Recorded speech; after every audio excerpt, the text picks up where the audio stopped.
Tu es docteur en droit et professeur des universités. Oui. Alors tu as traduit le Coran, donc on a là la dernière édition, je crois qu'il y a eu plusieurs éditions. Deuxième tirage. Deuxième tirage, voilà. Alors tu l'as traduit, là c'est la traduction en français. C'est exact. Et une traduction en anglais est prévue. Et en italien. Et en italien. Bah, tu parles toutes ces langues. Oui, j'enseigne en ces trois langues. Oui. Très bien. Oui. Parce que, alors en plus tu es chrétien, palestinien et suisse. Exact. Donc, tu es Exact. tu cumules. J'ai publié, oui, Voilà. je suis international. Bien, alors merci d'avoir accepté notre invitation. Première question, pourquoi avoir traduit le Coran? Qu'est-ce que tu voulais apporter de plus ou de différent? Alors, avant tout, le Coran fait partie de mon héritage culturel. Comme tu sais, je suis chrétien d'origine palestinienne et notre langue officielle, c'est la langue arabe. Je suis fier de ma langue. C'est le premier ouvrage en langue arabe. C'est normal que je l'étudie. Pour revenir, qui a écrit le Coran, donc il faut trouver un auteur. Ouais. Alors, il dit, c'est pas Mahomet qui l'a écrit. Je veux bien. C'est très probablement pas Mahomet. Pourquoi pas? Parce que, en fait, quand j'ai traduit le Coran, j'ai cherché les sources de chaque verset, ou presque, d'où il provient. Et là, je me suis rendu compte, et je l'ai mentionné dans les notes, qu'en fait, le Coran, c'est à 90%, c'est du Suisse, 90% du Coran est copié des écrits juifs et chrétiens, ou autres qui existaient auparavant. C'est-à-dire quoi, le Talmud ou la Torah L'Ancien Testament, le Nouveau Testament, les Apocryphes, la littérature rabbinique, la Mishnah et les Talmud. Et le nombre des écrits qui ont été utilisés pour former le Coran sont impressionnants. Et quand tu lis le Coran, et tu connais les textes anciens de l'Ancien et du Nouveau Testament, et aussi les Apocryphes, les Talmud, la Mishnah et autres, ce n'est qu'un début de recherche. Il faut encore une commission, il faut des chercheurs, il faut encore les payer, qui va les payer, personne ne peut travailler sans être payé. Bref, tu te rends compte qu'en fait, c'est lui qui a écrit le Coran, c'est quelqu'un qui avait accès à l'information. Or, avant, les bibliothèques rarement étaient libre accès.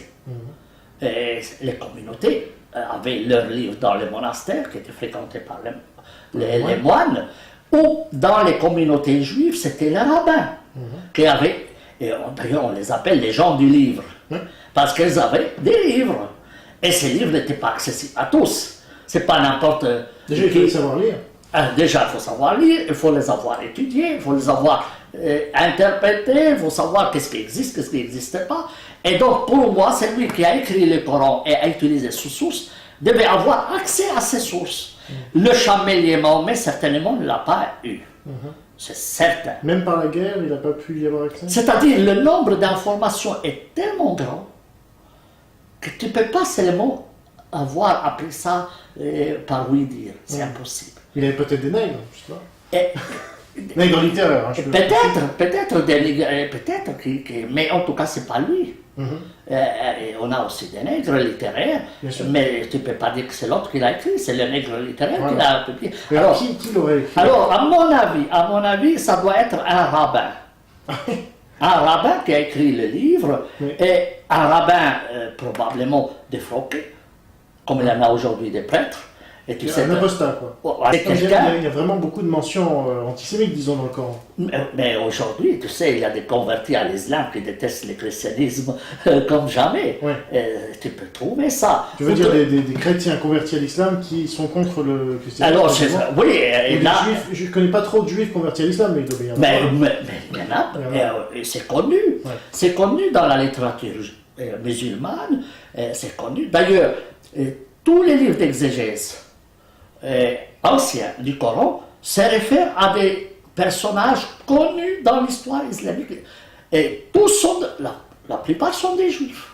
D'ailleurs, le Coran dit, si tu ne comprends pas une chose, demande à ceux qui ont les livres. Donc il renvoie. Oui, voilà, quelles sont les preuves que... Parce que là, c'est quand même un scoop. Ça a été... Enfin, j'entends un peu des nuls. C'est-à-dire que le Coran a été écrit par un ancien rabbin, même ancien rabbin. C'est comme quelqu'un te présente une thèse de doctorat sans citer les sources. Mais toi qui connais ça, tu te dis, tiens, Il me semble avoir vu ça quelque Est-ce que part. tu as des exemples Ah, mais il y en a des tonnes. Ah bon? Il y en a des tonnes. Alors les plus marquants alors. Prends par exemple ce miracle de Jésus-Christ qui prend la glaise, il souffle dedans, il en fait un oiseau et ça, c'est dans la Bible, ouais. Moi je parlais non, du c'est dans le Coran. C'est dans le Coran, pardon. C'est dans le Oui, parce Coran. qu'il y a Jésus aussi. Et ça, ce n'est pas dans le Nouveau Testament. Oui, parce que... Tu te rends compte? Alors vas-y, pardon, je t'ai coupé. Alors, Jésus prend la glaise, en fait, il prend la glaise, il souffle dedans, il en fait un oiseau et il s'envole. C'est un des miracles cités par le Coran. Ça ne se trouve pas dans le Nouveau Testament, mais dans les Apocryphes. Et ça s'appelle l'évangile arabe de l'enfance. Et on a le texte. Ah oui. Donc on sait d'où ça vient. Il y a pas mal de textes qui disent nous avons révélé aux Juifs ceci, cela. Et tu vas les chercher. Le pire, c'est que parfois il y a des versets du Coran qui sont incompréhensibles. Tu te dis, mais pourquoi? Je ne comprends pas. En fait, il y a des versets qui sont tronqués. Soit parce que l'humidité a mangé le papier. Oui, ça arrive, comme tous les manuscrits anciens. Soit un verre à manger. Il y a même là, il y a eu des études assez précises qui ont été faites sur notamment l'Ancien Testament et le Nouveau Testament, qui ont permis de voir qu'il était transmis vraiment très précisément, avec le nombre de pieds précis, etc. Alors, je ne sais pas avec le Coran, mais ça se transmettait oralement. Donc, on ne peut pas imaginer la même chose avec le Coran. Et ça veut dire, nous avons des preuves que ça a été transmis de façon différente. Les auteurs classiques le disent. D'ailleurs, certains sont venus chez Mahomet lui dire, écoutez, moi j'ai appris le verset de toi comme ça. L'autre a dit, non, moi je l'ai appris comme ça. Qu'est-ce que tu penses? Il a dit, tous les deux c'est juste. Oui. D'accord. Parce que Mahomet c'est un bon communicateur. S'il vivait aujourd'hui, il recevrait le prix Nobel de la communication. Ça c'est clair. Et savoir dire une chose et son contraire sans même rougir, c'est extraordinaire. Est-ce que tu as d'autres exemples de la source juive mais il y a énorme. Alors prends un verset qui est très symptomatique. Et quand j'ai traduit le Coran, la maman de Moïse reçoit l'ordre de jeter son fils, de le mettre dans un caisson, de le mettre dans l'eau, n'est-ce pas? Ça c'est dans l'Ancien Testament. Ça se retrouve dans le Coran. Mais ce qui est le plus joli de cela, c'est qu'en fait, le Coran dit, l'ordre donne à la maman de Moïse, tu mets ton fils dans le tabout. Le terme utilisé, c'est tabout. Mais tabout, en arabe, ça signifie le cercueil. Alors, il demande à la maman de mettre son enfant dans le cercueil et de le mettre dans l'eau. Ça n'a pas de sens. Tu te dis, non. Mais pourquoi un cercueil? Ça n'a pas de sens. Un cercueil tabout, c'est ça. Alors, quand tu reviens au texte hébraïque, tu vas trouver qu'en fait, tabout, c'est translittéré de l'hébreu. Ah oui. Tel quel. C'est parce que tabout, ça existe en hébreu aussi? Mais dans le texte de la Bible. D'accord. Alors, mais ça n'a pas le sens de cercueil, mais caisson. Ah, c'est un faux ami. Oui, mais en fait, c'est lui qui l'a écrit, il le savait en hébreu, mais il ne savait pas comment ça s'est dit en arabe. Il a utilisé les mêmes termes. C'est comme si quelqu'un publie chez toi, éditeur, un Suisse alémanique. Mais un Suisse alémanique, il a ses tournures à lui, il a ses phrases, et puis tout d'un coup, il te glisse un mot suisse allemand. Et puis tu te dis, tiens, mais ça ne peut pas, mais il n'a pas écrit son nom. Et puis tu te dis, c'est pas possible, un Français ne peut pas dire ça. C'est pas possible. Et puis tu réfléchis, tu vas voir les Suisses dire, écoutez, mais oui, c'est les Suisses alémaniques qui parlent comme ça. Tu vas les trouver, les traces. Tu n'es pas sûr qu'il a écrit ce roman, mais tu es sûr 100% que ça vient de tel canton parce que ça sonne comme ça chez eux. Et là, tu me disais aussi avant, quand on préparait cette interview, que c'est pas exactement de l'arabe littéraire. Moi, je croyais qu'on m'a dit que le Coran était écrit dans un arabe littéraire. Alors, il y a un problème chez les musulmans. Quand tu parles de l'idée que le Coran est révélé, tu penses que c'est Dieu qui l'a révélé. Dieu est supposé connaître bien l'arabe. Bah, oui. Et pour eux, forcément. Et Dieu est connaisseur de tout. Ça, c'est le Coran qui le dit. Voilà. Alors, donc, il doit savoir l'arabe comme il faut. D'ailleurs, dans la tradition musulmane, la langue au paradis sera l'arabe.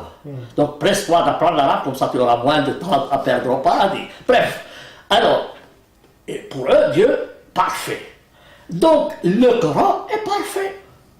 Mais ça, tu parles de l'idée que tu es religieux. Ouais.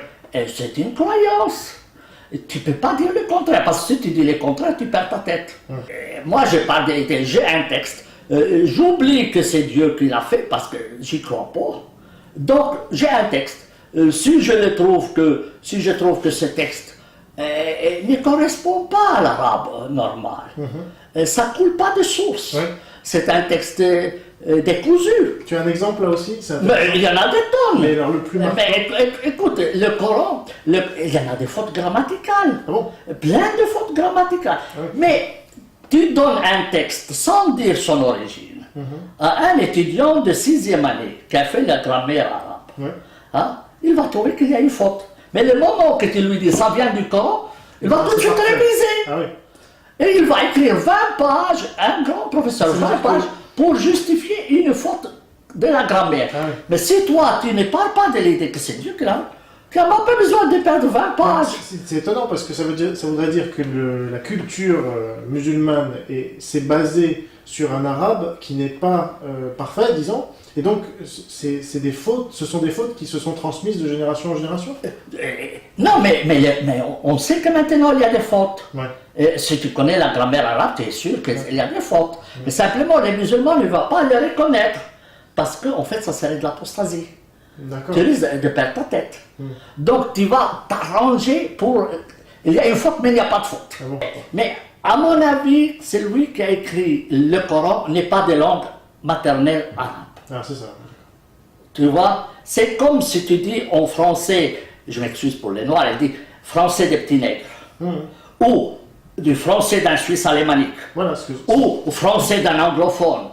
Ou au français, je ne sais pas de quoi. Un palestinien. Ou un palestinien, oui. Si toi tu écrivais un livre aujourd'hui, on verrait que théoriquement il n'est pas... Mais oui, parce que tu vas dire, il y a des expressions et des proverbes qui viennent de l'arabe. Tu comprends? Alors, à mon avis, le texte coranique comporte de très beaux passages, mais son arabe n'est pas parfait. Mais un musulman ne peut jamais te les dire. Il n'osera pas. Mais là, j'imagine, je me mets à la place des musulmans qui nous écoutent et qui se disent, mais finalement, ce que Sami Aldib est en train de me dire, c'est que le Coran n'est pas écrit dans un arabe parfait et qu'il a été écrit par un ancien rabbin. Ça fait beaucoup quand même, non? C'est beaucoup, mais écoute, moi je peux devenir millionnaire. Je peux te dire, je peux devenir millionnaire. Je n'ai qu'à les flatter. Les musulmans aiment beaucoup, mais toute personne aime les flatteurs.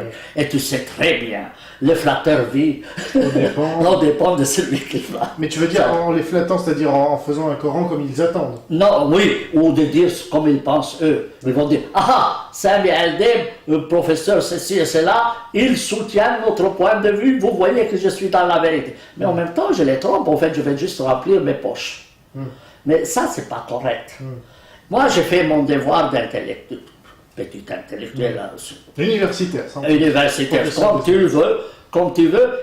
Et je ne cherche pas à gagner quoi que ce soit. Tu vois, mon salaire incombe à Dieu, comme dit le Coran. Bon, je ne demande pas un salaire, mon salaire incombe à Dieu. Et j'estime que j'ai un devoir de vérité. Parce que la vérité vous sauvera. Tu connais le texte du Nouveau Testament, la vérité te sauvera.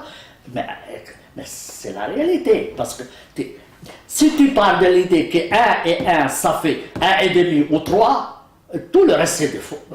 Les opérations mathématiques, c'est tout faux. Parce qu'à l'époque, est-ce qu'il existait des écrivains de langue arabe aussi, qui écrivaient mieux? Écoutez, les textes qui sont venus après le Coran sont nettement mieux que le Coran. En tout cas, sur le plan grammatical, c'est plus correct. Sur le plan du style, il y a des textes extraordinaires. Omar Khayyam, par exemple, dont on parle souvent. Ça, c'est un poète. C'est un poète. Mais même, prends les livres de Gibran Khalil Gibran. L'arabe de Gibran Khalil Gibran est beaucoup plus beau que les textes du Coran. Évidemment, les musulmans vont voir rouge dans cela. Mais c'est son problème. C'est pas le mien. Tu prends Berck. Sa traduction est en français. Mais il n'y a pas le texte arabe en face. Ah oui, on peut montrer ça d'ailleurs. Oui. Alors là, c'est... Les gens voient. Oui, alors il y a les deux textes. Et en face, le verset arabe et le verset français. Donc si tu connais l'arabe, tu peux comparer. Je ne peux pas te trahir. Mais si tu mets le texte de Berck ici et l'arabe ici, Et tu vas comparer, tu dis, mais non, mais c'est autre chose. Mais c'est autre chose. Juste pour revenir à Malek Shebel, il y a notamment une phrase qui est fameuse, qui est connue, disons, dans le Coran, qui est tu peux frapper ta femme. Oui. Voire il faut frapper sa femme, je ne sais plus dans quelles conditions. Oui. Lui dit, non, ça concerne uniquement les femmes qui étaient esclaves, parce que le Coran est un livre qui se lit aussi dans le temps. Oui. Et donc à l'époque de Mahomet, il y avait des femmes esclaves, et donc c'était uniquement celle-là. Est-ce que c'est comme ça qu'il faut le comprendre? Écoutez, en tout cas, c'est son interprétation à lui, parce qu'il part de l'idée que le Coran est parole de Dieu, et Dieu étant parfait. Et aujourd'hui, on a l'idée d'un Dieu qui ne donne pas des baffes. Qui ne permet pas, parce que les normes de droit international, les droits de l'homme ne permettent pas. Donc ça ferait scandale, tu comprends. Mais tous les exégètes du passé ont compris frapper. Oui, aussi. Mais je ne peux pas faire autrement. Je ne peux pas dire que donnez-lui du chocolat. Il n'y a pas de chocolat. Vous comprenez? Moi, j'ai un autre traducteur anglais qui est d'origine turque. Il a traduit en anglais. Mais il a expliqué ce terme sur une dizaine de pages pour dire que ce n'est pas frapper. Mais tous les auteurs classiques disent c'est bien frapper. Tous les dictionnaires disent c'est bien frappé. Et en se référant à ce verset même. Alors maintenant, en fait, il est en train de maquiller la mariée. On voit qu'il veut la vendre. Si ce n'est pas financièrement, au moins moralement.